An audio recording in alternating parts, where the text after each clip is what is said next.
Hey, what's up guys? It's Yassine back at it again with another kaltura video. Poo poo poo poo poo poo. This is for our beloved refugees class. I know you guys know me. No need to dilly-dally too much. Let's get straight into it. Critical summary, my presentation, arguments. Something I noticed throughout this book is that it is a very anthropological book in my opinion. The reason I say this is because something that I've begun to notice is that this anthropological lens, as we see it, is really just an apolitical lens, which I know might sound kind of contradicting because we have the idea of how dehistoricization is bad and we do need to look at things within their political context. But what I mean by this is that, let's say, for example, you're watching the news, and when you're watching the news, they're talking about the immigration crisis, right? When, let's say, any immigration crisis, typically the talking points of the immigration crisis on the news are refugees. The talking point is the economy. They're making our streets unsafe, crime, etc. Very little when we look at these immigration crises are we looking at individual stories of people, especially within the news context. We're not looking at individual stories of people. We're not looking at, as this book presented to us, the reasons people had to flee, what made them flee. And so this is what I mean by it's apolitical. It's not looking at this from a political lens, as in what are these immigrants going to do to our country. Rather, it's looking at these immigrants in terms of what is their individual story and what led them to leave their countries. So like I said, with regards to the global issues that they address, I think it's very focused on providing context to immigrants in an apolitical manner, as in rather than what are they doing to our country, why do they need to leave in the first place. Okay, and so moving on to my personal favorite stories, I wrote them down here so I don't forget them. Excuse me if I look above you, it's simply just looking at my notes so that I can give you the best presentation I can. So let's start off with Joseph Yusuf Azam. You want to call him Joseph, you want to call him Yusuf, you want to call him Muhammad, you want to call him Bob, I don't care, but he does. So he wrote the story last, first, and middle. Now, essentially, to cut a long story short, Joseph or Yusuf or Muhammad, I don't remember if he was born in the US or in Afghanistan, but no, he was born in Afghanistan. His parents were refugees in Virginia, but they chose to go back to the war zone of Kabul to stay with their sick father. Okay, now this really represents how being a refugee is not clear. This goes heavily against Lisa Malki, what she coined as the ideal refugee, the speechless emissary. The reason for this is because sometimes refugees choose to return to their homelands, even if that's in a state of war. Why? Because a connection to a homeland is something that is very difficult to articulate, especially when it has to do with family. So long story short, they go back, and then they come back to the US after so many years. A lot of stuff happens in between it. But the part that I want to highlight that I think is very interesting is that growing up, first he comes to New York when he's a child, and he knows he's different. As a 6-year-old, he knows he's different. His name is Muhammad, and Muhammad's a very scary name to the far right. It's a very intimidating, terrorist. But regardless, his name is Muhammad. He didn't know he was a refugee, but he knew he was an outsider. And so what he did was he started going by Yusuf rather than Muhammad. Now, he never asked people to call him Joseph or Joe like he did. Like he says, he even mentions that some people, they went by Michael or Jessica, but he chooses to go by Yusuf because in his opinion, it's a bit less scary. Eventually, he moves to LA and he feels really different. Now he's 15, he's like a teenager, and he doesn't necessarily want to abandon his name. But when he goes into school on the first day, his dad, he says his parents might have noticed, his dad says it himself. He tells the teacher his name is Joseph. He doesn't tell him his name is Yusuf. And he makes this really interesting contradiction. He says that when he was a kid, this new name of Joseph, he's already white passing. He mentions this earlier, he's already white passing. This name of Joseph would have provided him the anonymity that he wished for. It would have made him not so much invisible, but normal. People would not be able to tell that he's an immigrant. But he says now, as a 15-year-old, it makes him feel a bit guilty. Let's not forget he was named by his grandfather. His grandfather, who they loved so dearly, he went back. And I think this is reflective of how when you grow and you mature and you start to feel more comfortable in your own skin, you begin to develop your own identity. And so who is he now if he's Joseph? Is he the good American kid that he always wished to be? Is he normal? Or is he abandoning who he really is? Is he starting to appreciate who he used to be? Long story short, he gets older, he becomes a citizen. When he goes to become a citizen, has this moment of conflict of what he's going to name himself, but he ends up going with the name, I wrote it down so I can tell you guys correctly, Joseph Muhammad Yusuf Azzam, a reflection of who he was, who he is, and who he will be. And that's why if you notice, last, first, middle, it's not just on the names, it's also part of his identity. Whew. Okay, sorry guys, I'm really going over on time, so I'm going to try to be shorter. Okay, Ariel Dorfman. His story is called How Succulent Food Defeated Trump's Visit Before It Was Built. I'm going to try and be much shorter with this one. Long story short, this guy talks about, Ariel, he talks about how when he's in the food markets in the US, actually he opens with Trump eating a taco bowl in the Trump Tower, following all this bad stuff he said about immigrants and whatnot. Now, when he is in the supermarkets in the US, they have Latin American foods from all over Latin America, from Argentina to Brazil to the Dominican to Central America, etc. So foods that are crossing borders. This reminds me of racialization, because Latinos, and again specifically the was born at the border, like the wrong side of it, undocumented Latinx youth experiences of racialization in the US South. Missy Peck, that's number 2. Professor, that's number 2 for the articles. But regardless, Hispanics, Latinos, Latinx, whatever term we want to use, they're racialized. They're viewed as one. You speak Spanish, you're one, especially in this country.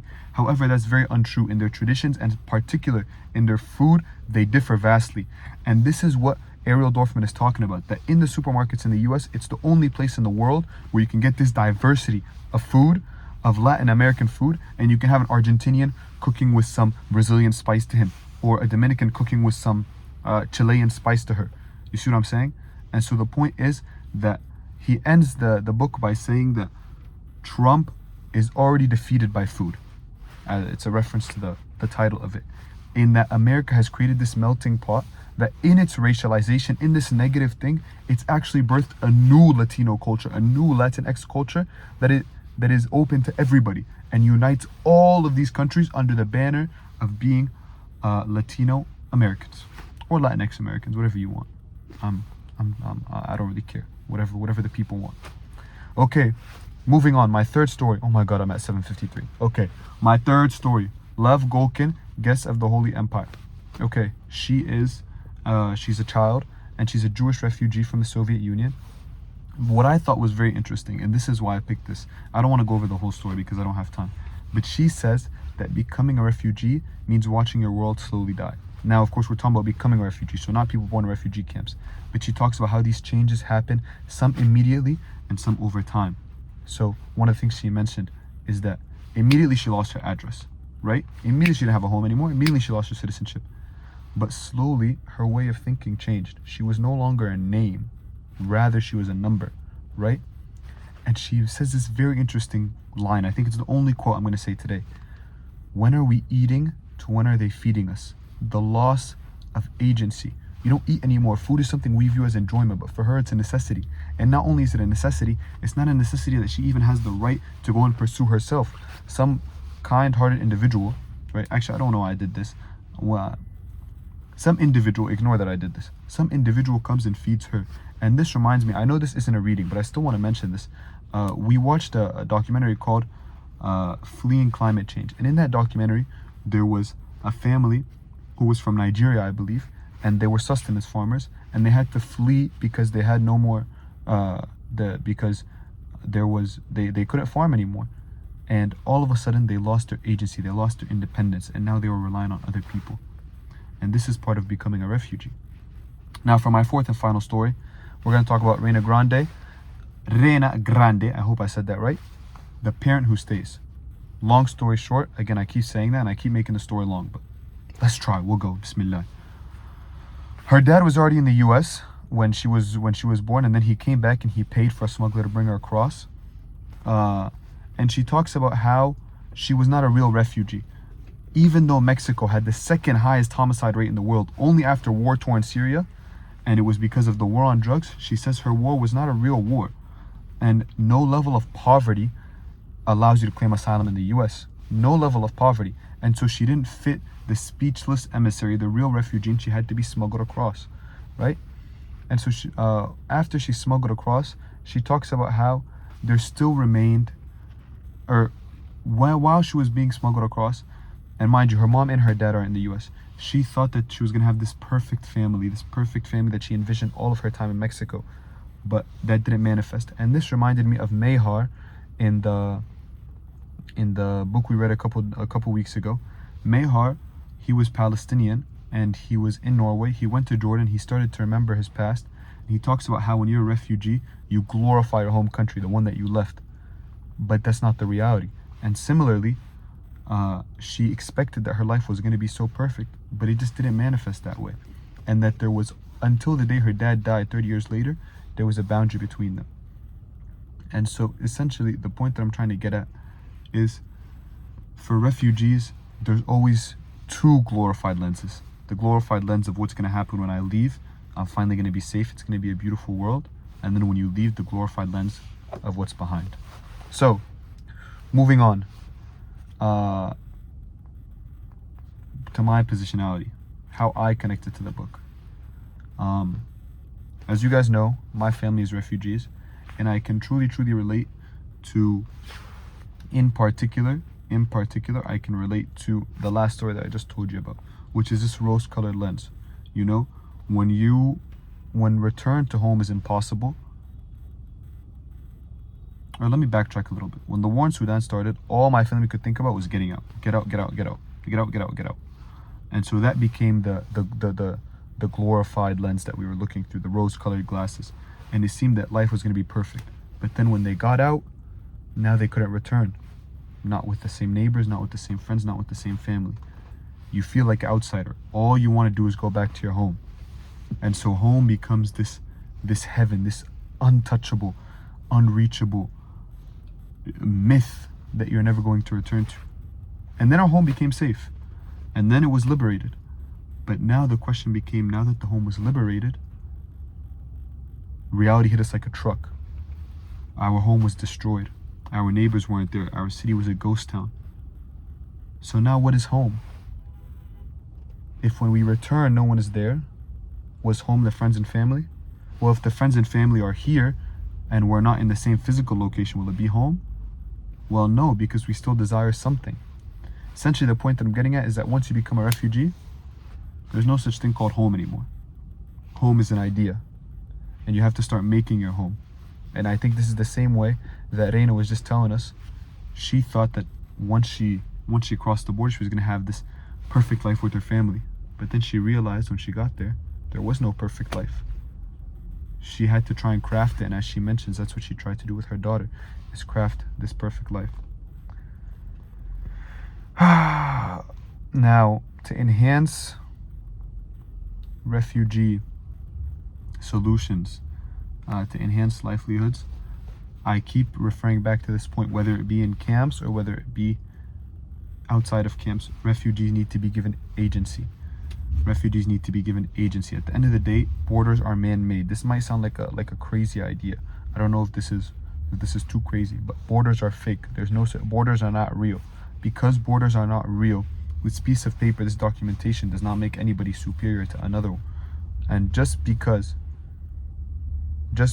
when you cross this piece of land you're undocumented does not make you less deserving of life. The reason refugees don't have rights in camps and they don't have the freedom to speak is because the camps want it to be temporary. They want them to go back.